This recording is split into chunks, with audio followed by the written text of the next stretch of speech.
Oke, thank you, uh, Helen dan Eric. Ya, saya di sini sebagai moderator bersama Pak Ferdinand. Pak Ferdinand udah online juga kan ya? Di sini ya? Udah. Ya? Sudah, ya. Ya, jadi hari ini sebenarnya kami akan memoderasi sebenarnya sesi review ya, review dari karya-karya mahasiswa yang selected. Dan yang menjadi reviewer adalah Pak Andi Rahmat gitu, dari Studio Nusai. Mungkin sebelum masuk ke sesi review tersebut, gitu, alangkah baiknya kalau kami bisa sedikit memberikan introduksi singkat ya tentang latar belakang pendidikan dan pengalaman kerja beliau. Mungkin saya mulai dulu, gitu. Singkat aja, mungkin nggak panjang, tapi sebenarnya banyak ya. Nggak semua sih, cuman saya akan bacakan yang sebisanya gitu. Backgroundnya Pak Andi Rahmat. Gitu. Jadi Pak Andi Rahmat ini adalah desainer grafis dan beliau ini sekarang adalah founder ya, dan principal designer dari Studio Nusai. Gitu. Latar belakang pendidikannya, Pak Andi Rahmat ini menyelesaikan studi desain grafis di Universitas Komputer Indonesia di tahun 2008 ya, masuknya 2004, selesai 2008. Ketertarikan beliau itu ada pada tipografi. Selain tipografi juga berbagai disiplin desain ya di luar desain grafis dan DKV ya gitu ya. Jadi sifatnya interdisiplin. Selain itu tuh beliau suka mendesain dari hal yang bersifat dua dimensi, yang flat sampai yang spasial 3D. Terus lalu menerapkan pemikiran desain yang sistematis, harmonis, dan efektif. Nah, mungkin nanti bisa digali lebih dalam seperti apa aplikasinya. Gitu ya. Pengalaman kerja beliau sangat lengkap ya. Setahu saya beliau pernah bekerja sambil kuliah itu di studio 347 ya, 347. Lalu setelah lulus kuliah, beliau bekerja di Law Indonesia dari tahun 2009 sampai 2011 dan agensi Leo Burnett dari 2011 sampai 2013 dan menangani klien seperti Marlboro, Coca-Cola, McDonald's, Intel, Samsung sampai BTPN gitu. Jadi portfolio itu sebenarnya banyak gitu ya. Lalu di tahun 2013 Pak Andi Rahmat bersama dengan Diki Sukmana mendirikan Studio Nusai, ya, sebuah studio desain yang memfokuskan terhadap environmental graphic plus design system. Dan sejak tahun 2015 sampai 2017 beliau juga sempat menjabat sebagai Ketua Asosiasi Desain Grafis Indonesia chapter Bandung, dan sampai saat ini ya masih merupakan anggota ADGI ya, Asosiasi Desain Grafis Indonesia. Proyek desain beliau saya bacakan beberapa, tapi beliau ini fokusnya tuh dan aktif dalam pengembangan dan promosi kualitas desain Indonesia. Beberapa proyek beliau adalah perancangan desain dan signage planning untuk Bandara Hussein Sastra Negara Bandung, signage system untuk Museum Macan, sebagai tim desain dan komunikasi Venice Art Biennale 2019. Proyeknya juga termasuk Indonesian Architect Week di Seoul tahun 2017. Bersama arsitek Andra Matin membangun kota baru Tulang Bawang Barat di daerah Lampung. Creative Director Bintaro Design District, Satu Rasizin, Ide Modern, Bicara Desain, dan juga Seminyak Design Week. Nah, beliau juga dan karya-karya juga sudah berpameran ya di Frankfurt Book Fair tahun 2017, di KECD Seoul International Poster Exhibition, Environmental Graphic plus Book Design Andra Matin Venice Architecture Biennale. Beliau juga sudah mendapatkan berbagai penghargaan, beberapanya adalah penghargaan Panistika Award di tahun 2014 sampai 2017. Lalu ada Indonesia Good Design Award tahun 2019 dan lain-lain. Ya mungkin ini singkat aja ya, mungkin kalau cek websitenya Nusai atau lihat profil beliau di luar masih banyak lagi yang achievement yang nggak sempat disebut. Nanti mungkin juga kami akan persilakan Pak Andi untuk sharing juga ya sedikit portfolio tentang Nusantara Studio, tentang karya-karyanya, dan visi misinya gitu kali ya. Dari Pak Adi sendiri udah online kah di sini? Sudah, Pak. Terima Ya, kasih banyak. sudah sempat makan malam belum Pak? Atau ngemil-ngemil sedikit? Sudah. Terima kasih pemaparannya. Ya. Mohon maaf agak banyak. Makasih Gak banyak. apa-apa, berarti kita langsung aja kali ya Pak Ferdinand ya ke Oke, ini ya. mungkin gini Pak Alfian, sebelum Hmm?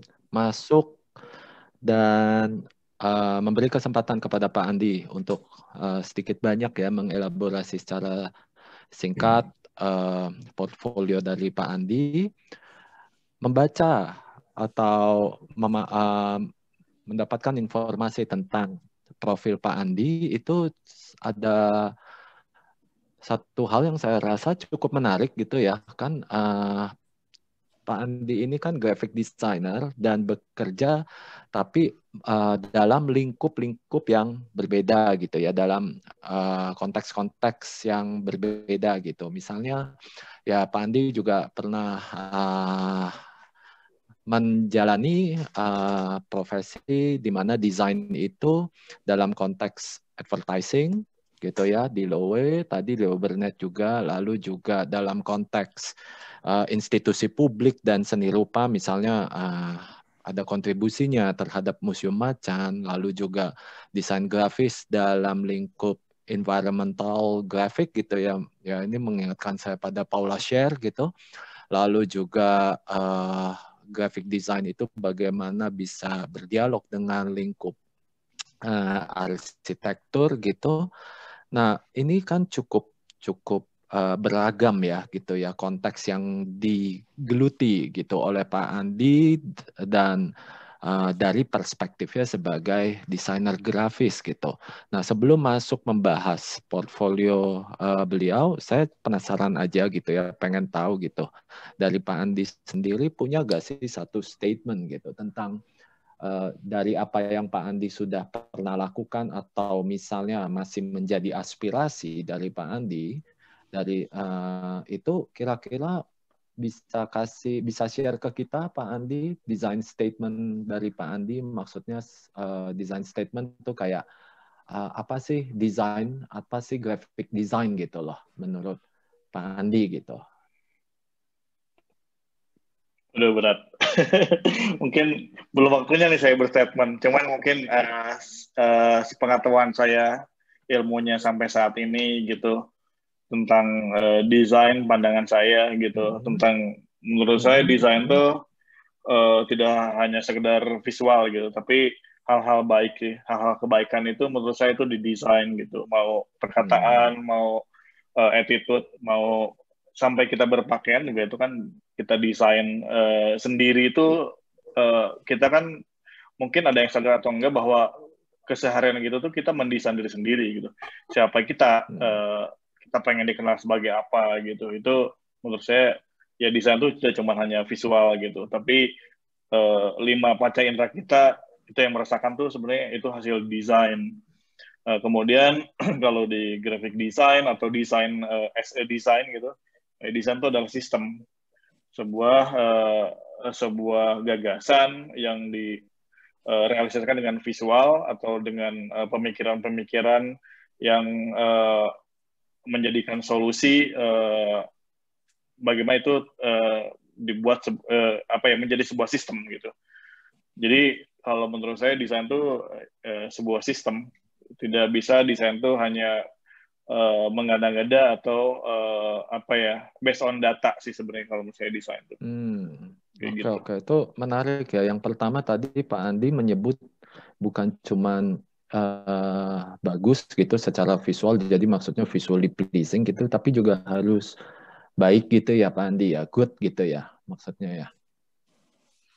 Ya, jadi karena menurut saya banyak sekali desainer yang saya rasa jago gitu dalam masalah desain atau visual ya. Tapi dalam sebuah real project atau sebuah pekerjaan desain itu teknis atau pengerjaan sebuah desain visual itu dalam teknis itu saya rasa cuma 40%. Selebihnya itu masalah komunikasi, masalah attitude, masalah bagaimana desain itu bisa terrealisasi dengan baik di lingkungan itu bisa terjadi gitu. Bagaimana desain itu bisa membuat dampak ekonomi untuk lebih baik gitu. Bagaimana desain bisa mempengaruhi lingkungan atau perilaku manusia untuk membuat ya bisa dibuat untuk menjadi mempengaruhi manusia lah untuk melakukan sesuatu gitu. Oke. Ya mungkin ini jadi mengingatkan saya sama statementnya Emil Ruder ya. Emil Ruder ya. Pak Andi ya tentang ya bagaimana the good and the beautiful itu kan bukan dua hal yang sepatutnya dipisahkan gitu ya.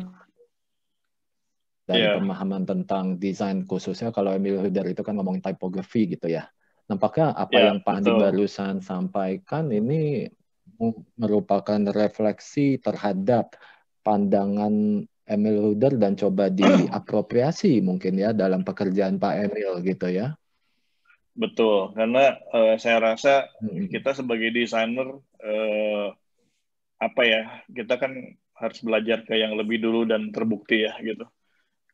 Dan pasti orang masing-masing punya pandangan dan keyakinan sendiri-sendiri itu bahwa menurut saya ini yang paling baik, ya udah kita yakini aja dan kita ikutin gitu, kayak gitu. Jadi kita coba pahami tentang cara berpikirnya gitu. Kenapa beliau bisa seperti itu? Kenapa bisa punya dampak yang besar gitu? Apa yang mereka lakukan seperti itu? Ya, kayak gitu. Berarti dialog dengan tradisi yang terbangun dalam rentang waktu sejarah perkembangan desain itu juga penting gitu ya, Pak Andi ya. Penting, apalagi kalau sekarang ini tuh desainer itu nggak dituntut hanya sekedar membuat sebuah visual atau buat branding gitu atau logo, tapi bagaimana perubahan yang sekarang ini sangat cepat sekali gitu.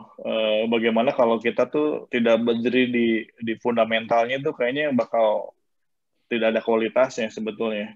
Jadi bagaimana di masa sekarang itu kita tetap berangkat dari masa lalu yang emang udah terbukti gitu. Karena kalau kita langsung mengikuti yang sekarang itu mungkin cukup nggak akan sustain ya gitu. Hanya ngikutin tren saja gitu sebetulnya gitu. Terus yang paling penting menurut saya di sana tuh harus punya keyakinan itu. Ya. Berarti memang ya basically nggak ada yang datang dari kekosongan gitu ya, Pak Andi ya. Berdialog dengan tradisi, dengan sejarah gitu, ya memang penting gitu ya. Justru dari situ kemungkinan untuk kebaruan itu menjadi terbuka untuk diaktualisasi gitu ya, Pak Andi ya. Oke. Dan dikonekkan di konteks kita di Indonesia gitu. Jadi kita juga harus tahu gitu. Di mana kita berada. Oke, yang kedua terakhir nih Pak Andi, sebelum Pak Andi masuk ke dalam pembahasan tentang portfolio dan showcase gitu ya tentang portfolio Pak Andi. Hal kedua yang tadi saya tangkap adalah Pak Andi menyebutkan bahwa desain itu harus sistematis gitu, atau mungkin kalau bisa saya rangkum gitu ya dari apa yang Pak Andi sampaikan, tolong dikoreksi Pak kalau saya salah gitu. Desain itu harus berjalan secara sistematis sehingga desain itu sendiri akhirnya menjadi sebuah sistem gitu. Ya betul. Seperti tapi itu dalam bukan. Ya betul. Itu secara output desainnya sistematis, tapi secara proses desain itu tidak linear. Gitu.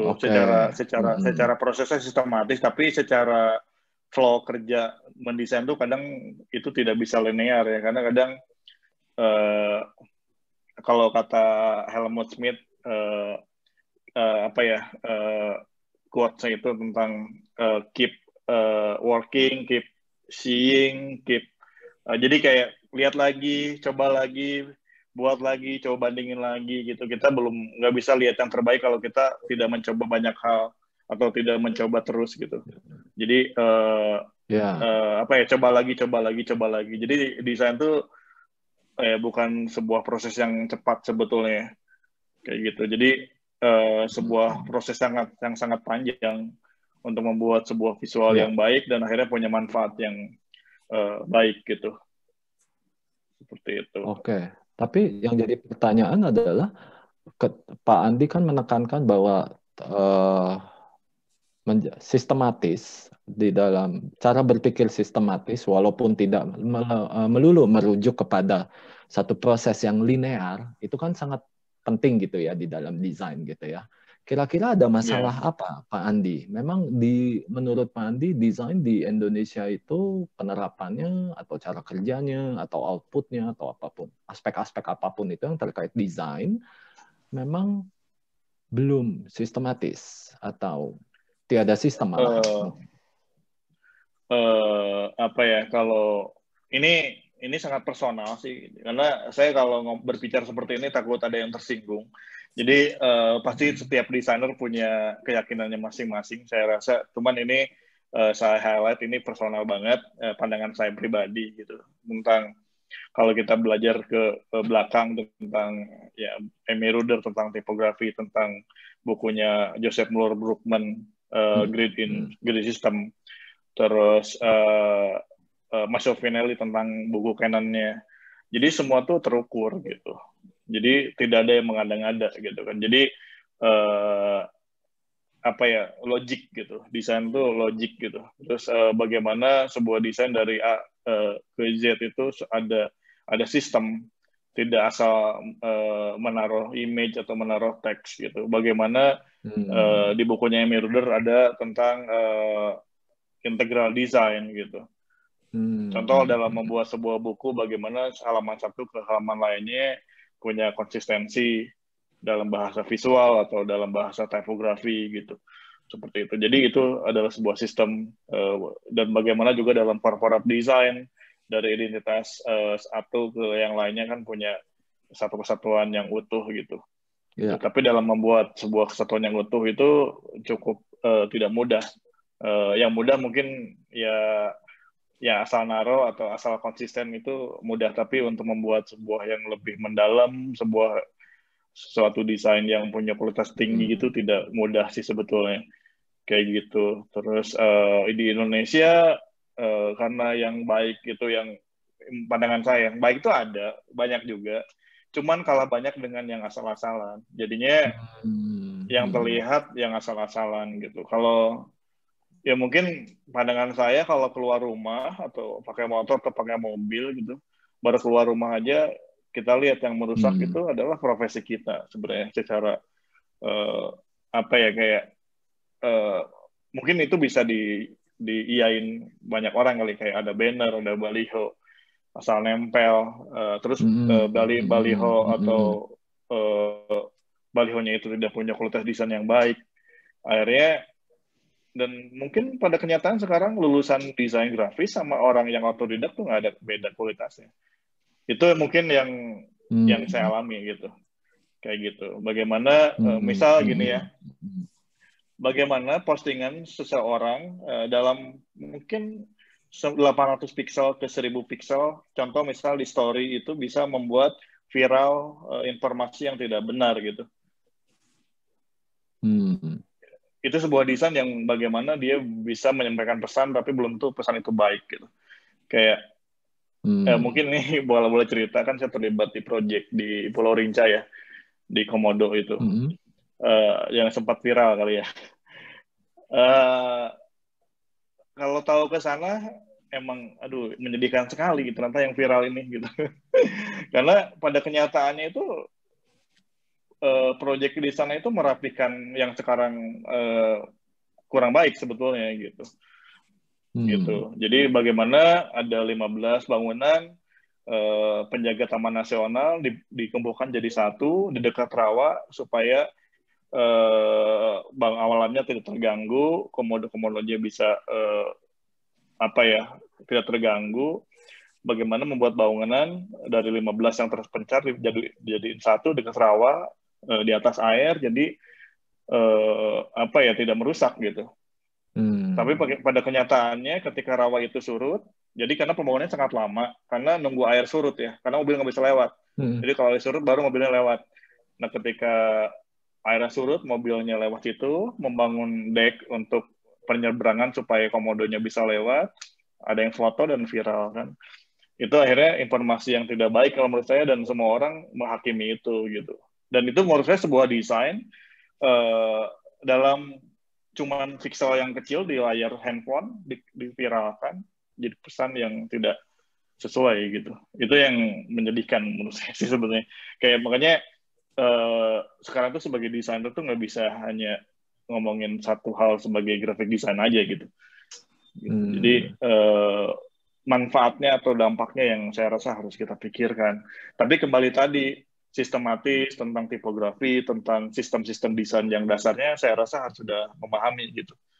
Jadi bisa dibilang gini Pak Andi ya, bahwa sebenarnya melihat industri desain di Indonesia gitulah ya, masih besar ya peluangnya, dan masih banyak ruang untuk diimprove lah ya gitu. Terutama mungkin kalau dari kata-katanya itu dua hal.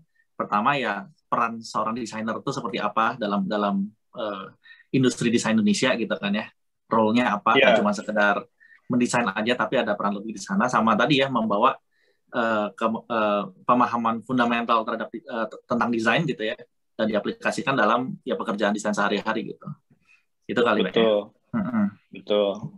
Mungkin Pak Ferdi kita bisa langsung move on ke yang next ya Pak ya, next section kali ya. Iya. Takutnya waktunya boleh. Kurang nih. Boleh. Silakan. Jadi saya mungkin perkenalan ya untuk profil dan kantor saya. Saya share screen.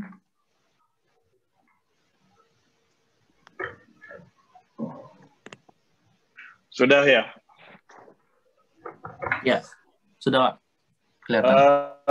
Terima kasih buat moderator Pak Alfian dan Pak Ferdinand, dan juga panitia yang sudah mengundang.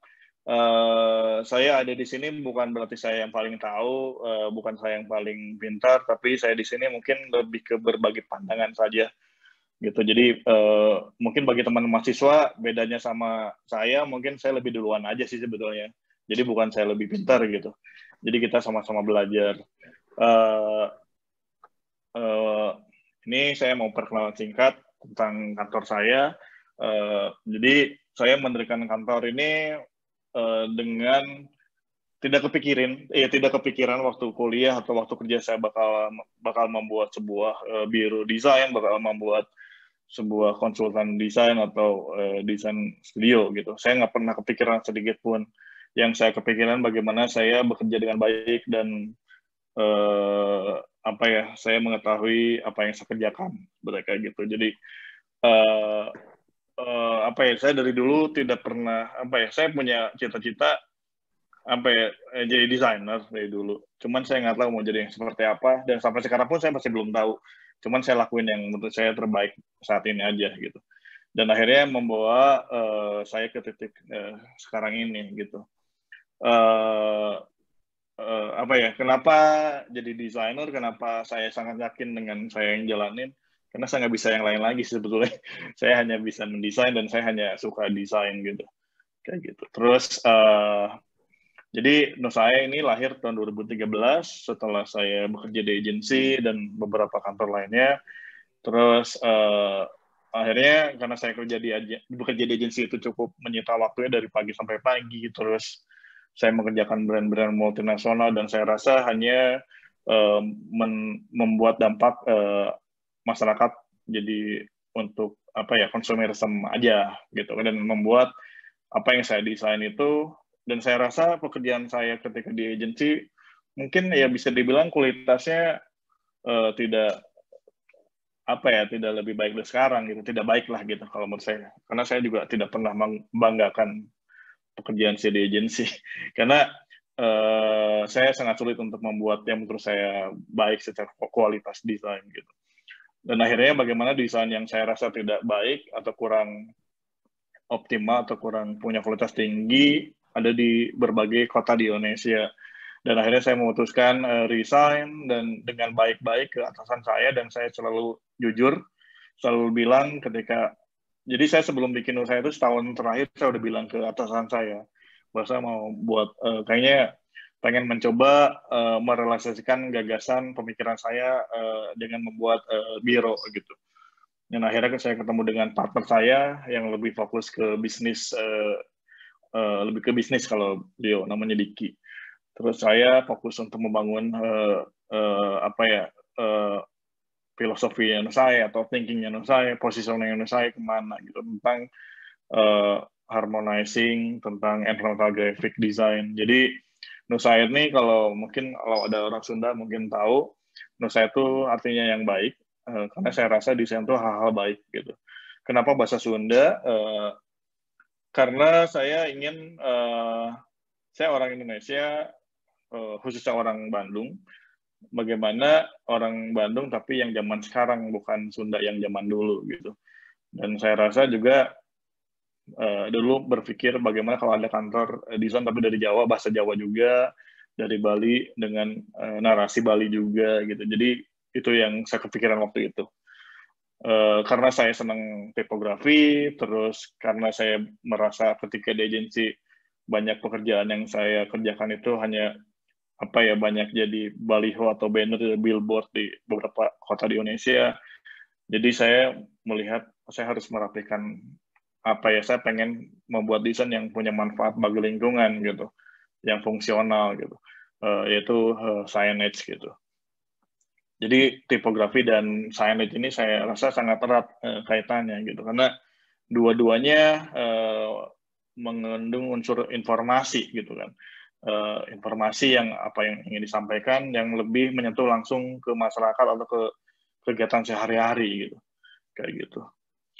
Jadi kenapa ada harmonizing-nya? Karena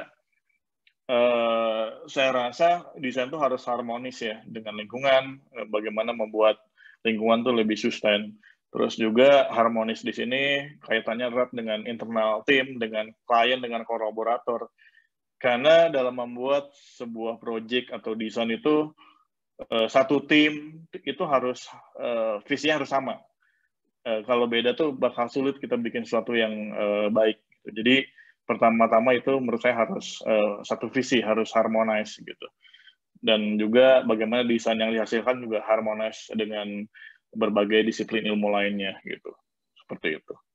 Mungkin info aja kayak di kantor saya pengen ada banyak budaya atau orang-orang ada dari Bali, ada dari Jogja, ada dari Padang, ada Medan. Jadi saya pengen mengumpulkan teman-teman yang satu visi dengan saya tentang desain, tapi tidak hanya orang Bandung, tidak hanya orang Jakarta, gitu, tapi ada orang luar Pulau Jawa juga gitu. Dan saya pengen ada semua agama di Indonesia ada di kantor saya. Itu yang saya yakinin gitu kan. Kenapa juga harmonize gitu.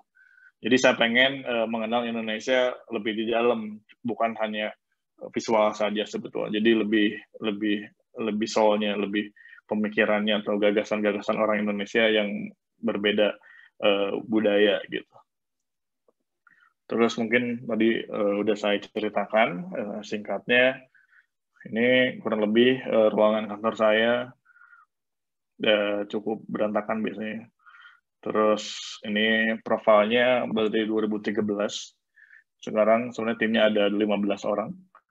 Terus kliennya dari mulai arsitek, desainer produk, dan juga korporat juga ada. Jadi klien kami itu cukup beragam, ada non-profit, kita juga membantu beberapa pergerakan sosial, membantu Yuri Antar, Han Awal untuk rumah asuh di Sumba, terus sedang membuat sekolah SMK di Purwakarta sama Pak Imam Prasojo, sama Andra Matin, juga sedang membuat sekolah tukang cat di Bogor, seperti itu. Jadi banyak pekerjaan-pekerjaan juga yang sifatnya sosial, bagaimana kita sebagai desainer punya tanggung jawab sosial bagi kehidupan kita gitu.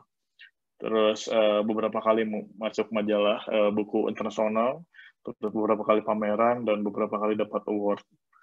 Terus kemudian ini kurang lebih tim saya di kantor. Multidisiplin, ada graphic designer, ada product design, ada penulis, terus ada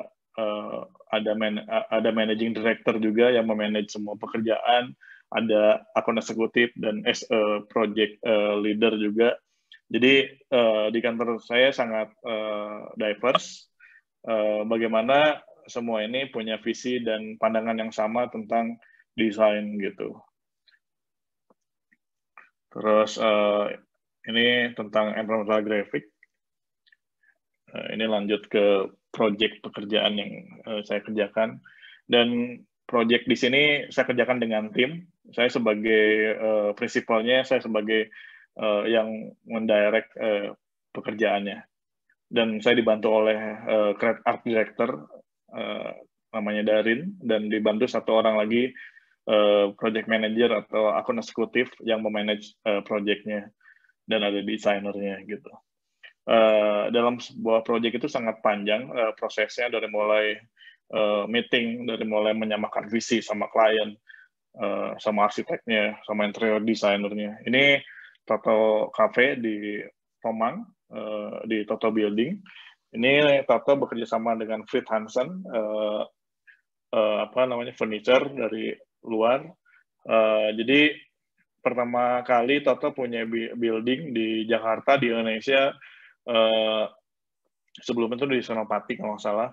Dan di lantai bawahnya ini dijadikan di lobinya ada kafe. Jadi karena di daerah Tomang ini bagi perkantoran yang di situ kadang sulit mencari kafe yang proper untuk meeting, untuk makan siang. Jadi idenya waktu itu kafe ini jadi hub, jadi meeting point, atau jadi tempat-tempat ketemu orang-orang yang berkantor di sekeliling kantor Toto. Dan ini yang menjalankan kafenya ini grupnya Monolog, kafe yang di Plaza Senayan. Waktu itu diskusinya sangat panjang, termasuk namanya juga dari kami gitu, berdiskusi dengan owner, terus number one gitu kan, karena dia bilang pengen yang terbaik lah begitu, pengen yang juara katanya gitu. Terus akhirnya kami membuat identitasnya seperti ini. Idenya dari Connect sebenarnya, tapi ada hidden message itu tentang angka 1 sebenarnya, tapi kebalik gitu. Jadi bagaimana visinya restoran ini terhubung dengan kantor-kantor sekitar Toto ini. Jadi tempat orang-orang meeting dan makan siang orang-orang yang berkantor di sekitar Toto Building. Bagaimana si desain ini bisa connect ke environment-nya, ke interiornya, ke arsitekturnya, dari materialnya, dari penempatannya, itu dipikirkan supaya secara proporsi, secara komposisi itu harmonis dengan lingkungannya. Dan kemudian ini freestanding ini adalah tempat menu, bagaimana menu ini bisa dipindah-pindah, movable, karena ini kan lobi kantor, jadi ketika orang mau berkantor bisa pesan kopi dulu dengan melihat menu ini, dan menu ini bisa dipindah-pindah ke dekat resepsionis misal gitu. Ini visualnya, ini arsiteknya namanya Sony Stanto. Bagaimana yang kami buat ini desainnya integrated dengan lingkungannya gitu, dengan furniture, dengan fasad di interiornya, terus dengan barnya gitu. Jadi yang kami buat dari mulai naming, logonya sampai ke signage-nya gitu. Terus ini previewnya. Ini semua kursinya pakai Fritz Hansen. Nah ini ada kantor Allianz di Neo Soho, terus di Jakarta Barat. Waktu itu sebenarnya kita dikontak oleh arsiteknya. Jadi banyak sekali arsitek-arsitek yang rekomendasi kita ke proyeknya dan dikenalkan ke kliennya, karena arsitek banyak terasa ketika ketemu graphic designer, kalau tidak sevisi kadang jadi merusak arsitektur atau merusak interior. Nah ini briefnya ini, jadi kantor Allianz ini visinya ini untuk sekarang ini ke depan tuh pengen nge-grab market milenial, bagaimana mengajak calon membernya ini, kalau diajak ke kantor kayaknya bakal boring atau kayaknya males deh orang ikut jadi member gitu. Nah, akhirnya Allian membuat suatu kantor, tempat meeting point calon member, tapi dibuat menjadi sebuah kafe, ada kafenya, ada auditorium untuk sharing, ada coworking-nya, dan ada entertainment area-nya. Jadi waktu itu brief-nya seperti itu dari Allian. Dan Allian ingin menampilkan, oh ya ini proyeknya project signage, project environmental graphic design. Ini contohnya ini di lobby. Di lobby itu waktu itu Allian ingin menampilkan pencapaian pialanya mereka gitu. Terus akhirnya selama awal-awal kami tampung aja maunya seperti apa, kita collecting data, memahami mereka maunya seperti apa gitu. Dan akhirnya kita mengajukan konsep tentang korelasi atau hubungannya dengan visi Allian tentang transparansi, financial security di masa depan lah gitu intinya. Jadi akhirnya kami membuat signage dengan konsep transparan gitu. Transparan di sini tuh relate dengan konsep atau visinya Allian gitu. Nah di sini coba kami explore tidak hanya menggunakan kaca atau akrilik, tapi dengan berbagai hal yang sifatnya transparan gitu. Nah di sini waktu itu di lobby-nya pengennya piala-piala, tapi kami ajukan bagaimana kalau kita menjelaskan tentang infografik atau perjalanannya manusia dalam menjalani kehidupan dari mulai lahir, remaja, sekolah, kuliah, sampai meninggal gitu. Karena Allian kan asuransi yang mereka bilang menemani untuk manusia itu ngerasa aman dalam hidupnya gitu kan. Dengan bilang financial security. Jadi udah kalian aman kalau ikut Allian gitu. Jadi bagaimana di sini kita menjelaskan perjalanan kehidupan seseorang gitu. Nah ini ada satu area lagi. Ini tuh panjang 15 meter, ada 2 area. Ini menjelaskan tentang poin-poin Allian. Ada ABCD gitu. Jadi tentang poin-poin value-nya Allian. Terus kami buat juga piktogramnya ini karena ngomongin human, akhirnya dibuat lebih humanis, lebih organik seperti ini. Dan juga kami cover kayak ini pemadam kebakaran, botolnya. Jadi kami coba buat supaya rapi interiornya, lingkungannya. Terus, nah ini yang saya bilang tadi transparan. Jadi semua signage yang ada di Allian Nestle ini transparan karena bagaimana si signage ini bisa harmonis, bisa menyatu dengan lingkungannya, dengan interior desainnya, tidak menjadi sebuah benda yang kadang jadi tempelan. Seperti itu. Terus kami juga ajukan ini beberapa penamaan untuk area-area di Alliance-nya. Misal ada entertainment, ada play, terus ini area cafe namanya hangout, ini learn area auditorium gitu. Jadi coba kami juga ajukan penamaan supaya lebih relevan dengan generasi milenial atau dengan marketnya. Ini previewnya. Bagaimana desain itu menjadi satu kesatuan dengan lingkungannya. Kemudian ini Museum Macan. Waktu itu Museum Macan ngontak saya, karena kebetulan head of design-nya kenalan saya juga, teman saya kuliah. Nah, bagaimana mereka menawarkan untuk membuat signage Museum Macan ini tahap awal, waktu Museum Macan awal buka. Logonya kalau nggak salah yang membuat The Agency dari Singapura. Bagaimana kita buat signage ini connect ke identitas dan ke interiornya di museum. Yang pertama dipikirkan adalah bagaimana signage di museum ini sangat subtle, sangat tidak terlihat, tidak mengganggu karena pasti bakal berdampingan dengan karya. Bagaimana signage-nya tidak mengganggu aktivitas-aktivitas di museum. Seperti itu. Jadi piktogramnya kami buat ngambil karakter dari si logonya. Terus coba kami implementasikan ke lingkungannya, bagaimana desainnya ini jadi satu kesatuan sama lingkungannya. Dan kami juga buat bagaimana penempatan brosurnya. Jadi kami selalu ajukan sekiranya apa yang bisa kami buat untuk lingkungannya untuk lebih baik. Ini yang udah terjadi. Jadi signage di museumnya bagaimana harus sangat netral.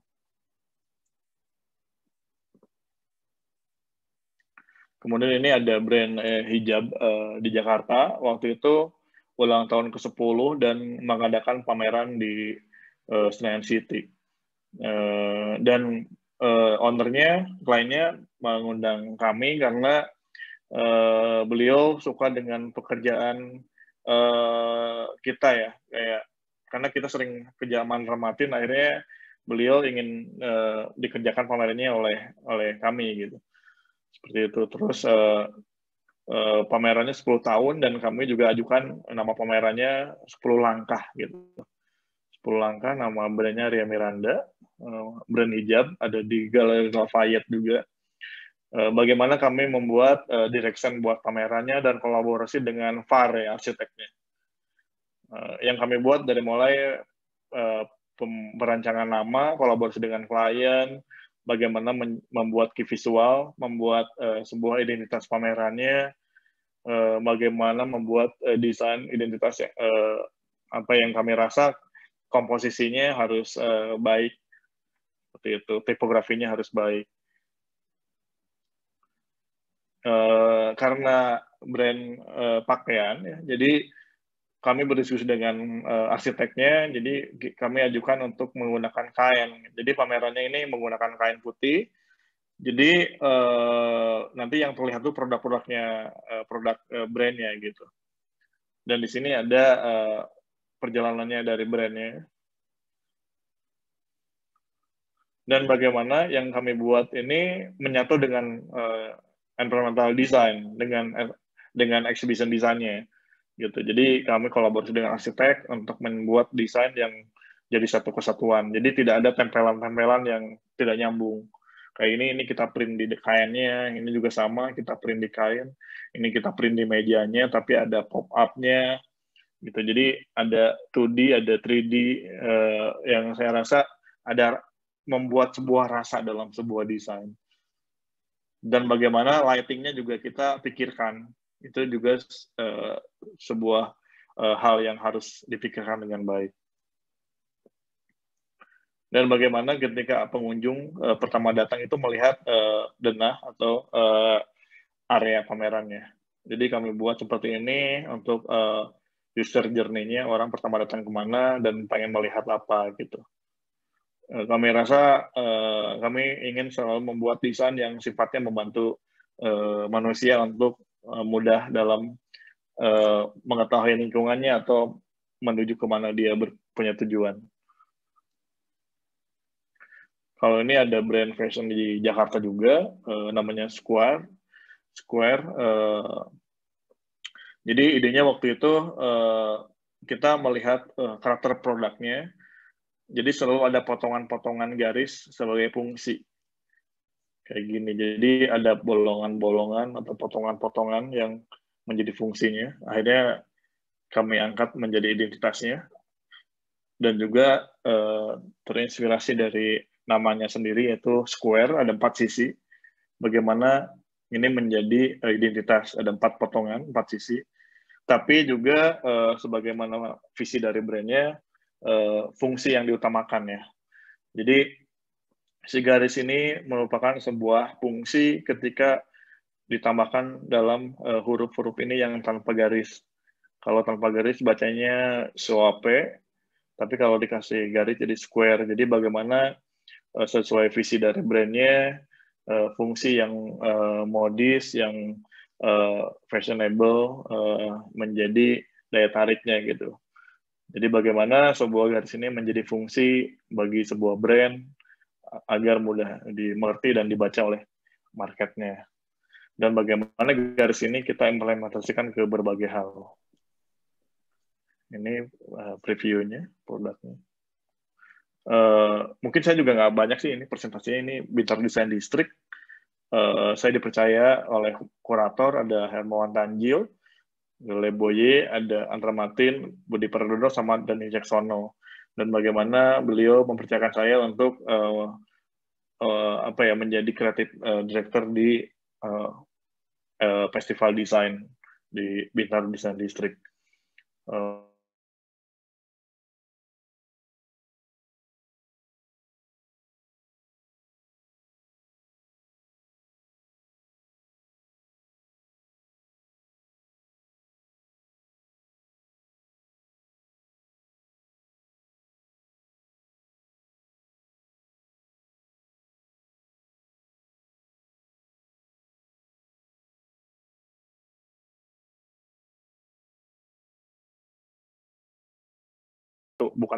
bukan eksklusif gitu, seperti itu. Jadi bagaimana kami translate ke identitas visualnya gitu. Kalau masalah tentang komposisi itu lebih ke yang saya rasa seimbang, sebuah desain seimbang, bagaimana sebuah desain punya keseimbangan dan tidak kaku. Akhirnya saya buat seperti ini secara komposisi, dan bagaimana tipografinya dikasih kerning cukup lebar supaya orang bacanya sangat pelan, tidak buru-buru, seperti itu. Dan 2018-nya kenapa kecil? Karena ini lebih ke secondary, jadi nanti bakal berganti terus 2019, 2020. Tapi karena kemarin pandemi, jadinya tidak ada. Dan bagaimana dari identitas ini diimplementasikan ke elemen grafiknya yang menjadi secondary informasi atau secondary identity. Kenapa biru?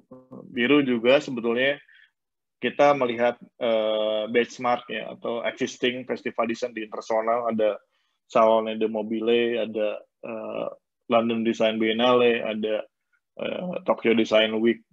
Jadi bagaimana Bintaro Design District ini punya warna yang bisa berbeda dengan festival-festival desain di internasional gitu. Akhirnya kita cukup bisa terlihat. Ini implementasinya, bagaimana identitas ini bisa jadi satu kesatuan ke berbagai media komunikasinya. Dan yang paling utama dalam membuat festival identitas atau collateral event ini adalah bagaimana kami tidak mau membuat poster yang ditempel pada dinding-dinding ruang publik, karena kami rasa itu jadi mengganggu lingkungan. Dan akhirnya kami buat freestanding, karena kami tidak mau membuat nempel-nempel di lingkungan. Akhirnya kami buat freestanding yang modular, ini bisa jadi satu, atau seperti ini jadi satu, jadi 4, atau jadi 2 gitu. Dan ini informasi ada map dan peserta pameran, dan orang bisa QR code untuk menuju ke open house studio yang ikutan BDD. Dan ini ketika ada signage identifikasi, ini adalah identifikasi utama. Bagaimana ketika ada signage ini berarti di sini ada yang open house, ada yang berpameran di kantornya. Dan atau sekitar radius 20 meter itu ada kantor-kantor yang sedang berpameran di area sini.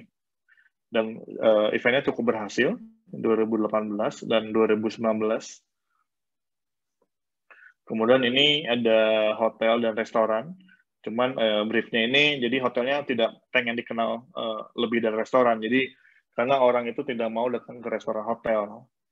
Jadi kami mencoba membantu merealisasikan brief dari ownernya, namanya Pak Andi.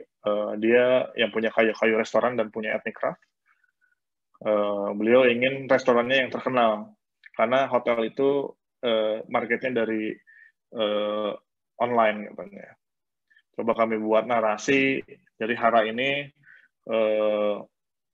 sebuah restoran yang beliau bilang makanannya punya kualitas seperti namanya. Jadi namanya Hara ini adalah terinspirasi dari nama jati, pohon jati yang terbaik gitu. Kemudian kami translate ke berbagai medium atau materi kolateralnya, promosinya. yang kami rasa buat sesuatu yang lebih organik, lebih lebih menyatu dengan alam gitu. Kami buat seperti ini, looks and feel-nya, earth color gitu. Terus dan Bilo terinspirasi ketika datang ke Melbourne, banyak restoran atau hotel yang terdesain gitu, seperti itu. Jadi dari mulai penamaan ke identitasnya dan ke signage-nya. Dan kami selalu dalam setiap proyek itu berangkat dari narasi. Bagaimana di sini kita ngomongin konektivitas antara kehidupan dengan alam, terus customer dengan customer. Jadi berbicara tentang koneksi. Juga tentang koneksi bagaimana makanan dari pertanian, perkebunan itu kita ada di meja, ada disantap oleh customer gitu. Jadi kita coba jelaskan, ceritakan narasinya gitu. Jadi itu sebuah cerita dan sebuah nilai untuk restoran. Ini previewnya. Terus ini buku Venice Architecture Biennale Andra Matin 2018. Oh ini tahun 2019. Ini harus 2018. Waktu itu kami diajak untuk membantu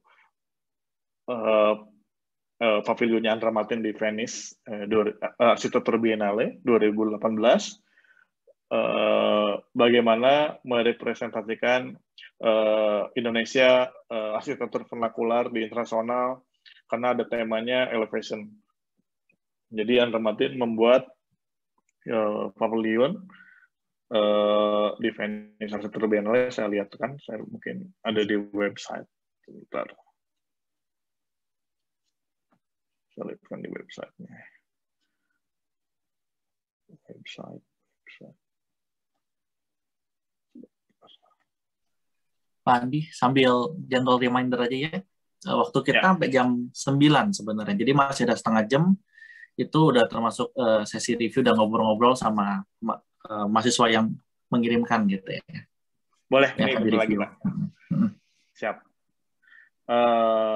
Kemudian, saya lihat.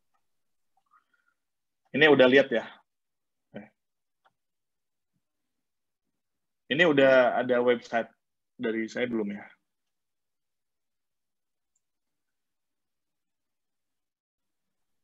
Ini kalau nggak salah sempat dipamerkan di ini ya, di Museum Macan ya?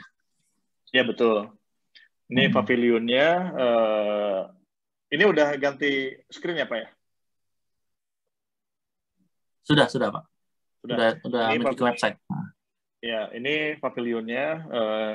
Dan di sana saya ngerasa bangga ya, jadi orang Indonesia, karena saya selama seminggu di sana selalu ditanya sama pengunjung. Jadi ini pamerannya 6 bulan di Venice. Saya ke sana persiapan 1 minggu di sana, mengontrol pekerjaannya sama arsiteknya dari Andra Matin. Bagaimana orang-orang sana, orang Eropa, bahwa ini kalian dari mana? Bahwa berarti kalian negaranya sangat subur karena masih ada rotan tadi gitu, dan mereka kaget, oh ini dari Indonesia gitu. Dan bagaimana saya rasa Andra Matin cukup merepresentasikan tentang arsitektur modern Indonesia. Jadi ini tingginya 6 meter, bisa dinaikin, dan dalamnya ini nanti saya lihatkan di bawah. Jadi temanya tentang elevation, akhirnya Andra Matin merepresentasikan atau mempresentasikan arsitektur vernakular Indonesia yang memiliki ketinggian dari mulai 0 sampai ke 20 meter dari tanah. Seperti rumah di Papua, Korowai, karena rumah pohon ya. Seperti ini, jadi saya buat melihatkan tentang titik-titik rumah yang dipamerkan. Dan ini semua fasad dari rotan, dalamnya dari kayu. Dan ini dibawa dari Indonesia selama sebulan di pengiriman. Dan ini kami juga mengajak sejauh mata memandang dari Mbak Citra Sibiakto, kami ajak untuk kolaborasi membuat deskripsi dari pavilionnya. Jadi ini dari kain sumba, tapi di print white on white, dan menjelaskan tentang konsep pameran atau pavilionnya Under Martin. Jadi di dalamnya seperti ini.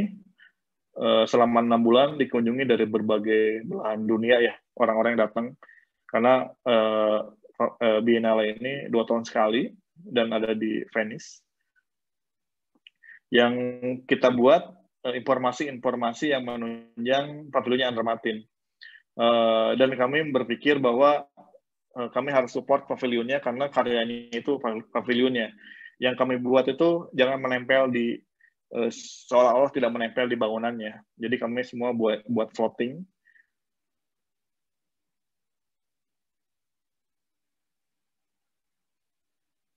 Dan kami juga buat bukunya. Bukunya kami rasa karena rasanya harus sama dengan pavilionnya. Jadi kami mencari material yang sama dengan rotan. Dan ini waktu itu import ya kertasnya. Menunggu cukup lama. Waktu itu di launching di Museum Macan. Hanya 150 buku dan langsung habis, tidak lama. Kurang lebih ini bukunya. Jadi bukunya sama, ketika dikasih cahaya dari sampingnya baru kelihatan ada patternnya. Ini isi bukunya. Dan kami selalu membuat desain itu ada elemen of surprise-nya. Jadi tiba-tiba ada lipatan, tiba-tiba ada gambar kerja di dalamnya yang orang pasti di awal nggak pernah berpikir seperti itu. Jadi saya rasa desain itu harus ada kedalaman ya, tidak hanya dilihat oh bagus tapi udah selesai. Tapi saya rasa harus ada kedalaman kayak gini. Jadi kita masukin gambar kerja dari denah pavilionnya. Ini agak berat. Seperti itu. Terus lanjut ke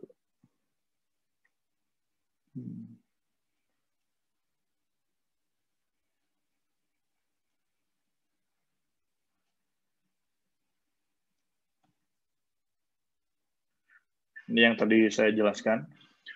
Terus kami juga membantu Indonesian Art Pavilion di Venice Art Biennale 2019. Jadi kalau 2018 arsitektur, 2019 ini art, 2020 dance atau apa ya saya lupa. Jadi kami membantu seniman 2 orang dari Cagi dan Handi Wirman. Ini panitianya Backcraft waktu itu. Jadi kami diundang untuk membantu identitas Pavilion Indonesia di Venice Art Biennale dan semua kebutuhan publikasinya. Kami buat identitasnya tentang journey sebenarnya. Jadi tema besarnya itu Lost Versus. Jadi seni rupa di Indonesia ini dalam hadir dalam tidak tahu di mana sedang berdiri. Jadi kayak arahnya tidak menentu karena Indonesia kan tidak punya sejarah seni yang sangat konkret gitu. Mengikut ke barat, terus akhirnya kita tidak tahu sekarang kita berdiri di mana dan bakal kemana. Jadi temanya Lost Versus. Visualnya kami ambil dari perjalanan, karena dalam sebuah pavilion Indonesia itu tidak bisa memahami ketika kita tidak mengunjungi semua karyanya. Jadi harus ada perjalanannya, mencari dari satu karya ke karya yang lainnya. Ini bukunya. Dan kami buat bagaimana relevan dengan karyanya menggunakan kaca. Jadi hijau-hijaunya ini ngambil dari karakter kacanya dan ada transparannya, jadi dari karakter kaca itu sendiri. Ini karyanya.